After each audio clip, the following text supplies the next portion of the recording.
I'm very happy to introduce Julie Stagliano. Julie is a past Impact awardee. She got the award in 2019.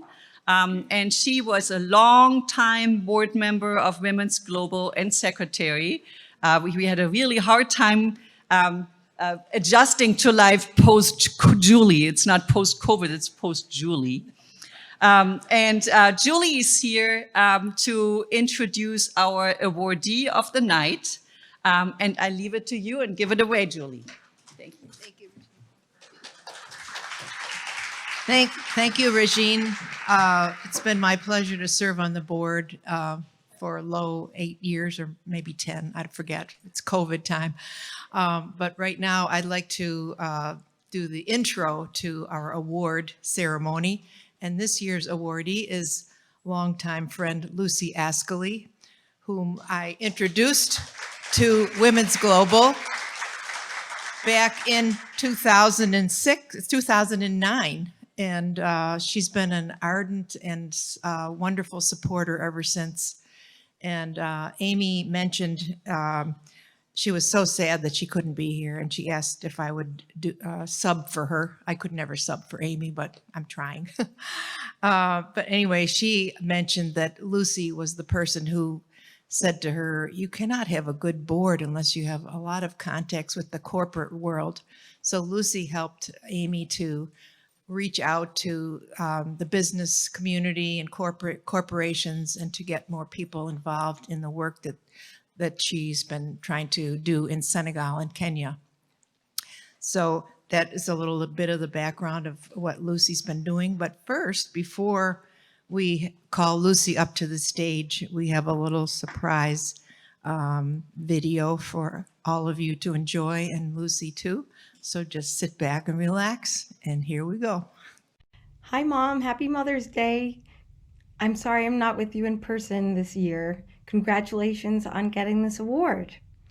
My mom has always been supportive of my education and supportive of all of my endeavors. Coincidentally, I am currently the executive director of an education-based nonprofit here in Massachusetts. Both of my parents have always instilled in me the importance of education, particularly as a means toward greater equity. My mom has championed the rights of everyone, particularly those who are underprivileged. Her own curiosity and desire to travel and learn new things is really inspirational and something that I really admire about her. I would describe my mom as someone who isn't afraid to roll up her sleeves or get on the floor and do the work. She wants to have an impact and make the world a better place, and she's taught me to do the same. She's also been a very involved and loving mother and grandmother, and that's something that I've always greatly appreciated. I'm really proud of you, Mom. Congratulations on getting this award. I can't think of a better or more deserving person to be recognized with the Women's Global Education Project Impact Award. Congratulations. And Thank Lucy, you. Congratulations. Congratulations to you, Lucy. Thank you.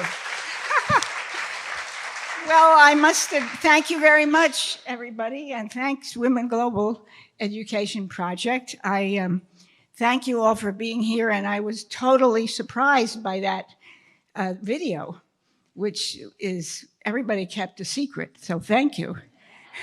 It's a nice surprise. I can't read this, so I'll just wing it, but I want to thank you all for being here. And I'm honored, I'm very pleased to be honored for this, by this organization.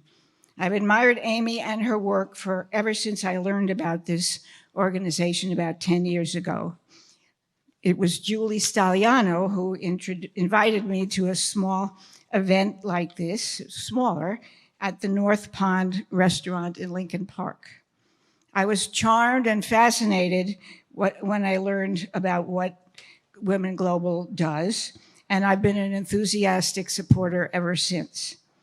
I had visited Senegal a few years before meeting Amy and learned that if at that time, if girls and women do not have family support or a livelihood in their villages, they move to the cities having no marketable skills and find themselves prone to human trafficking or prostitution. So the objective of making it possible for girls to stay in schools is appealing and important. But staying in school and thriving and going beyond high school is an even better goal, and that is what some of the girls of Women's Global do. Working with boys to support the girls and teaching literacy to mothers are other notable aspects of the work of this fine organization. Another thing I admired about Women's Global is that they train local people to do the work instead of imposing outside values. I admire the way Amy and her staff and board have enabled Women's Global to grow in a steady and careful way so that it has now served over 20,000 women and girls in both Senegal and Kenya. Others have admired this work also, including the Michelle Obama Foundation, which has included Women's Global in their alliance and highlighted their work in film and video. So I thank all of you for being here, and I especially thank my friends and family who are here, as well as Amy, who is not here. And I'm very sorry that Amy can't be here to thank, and for me to thank her in person for this honor. So thank you all for being here. Thanks.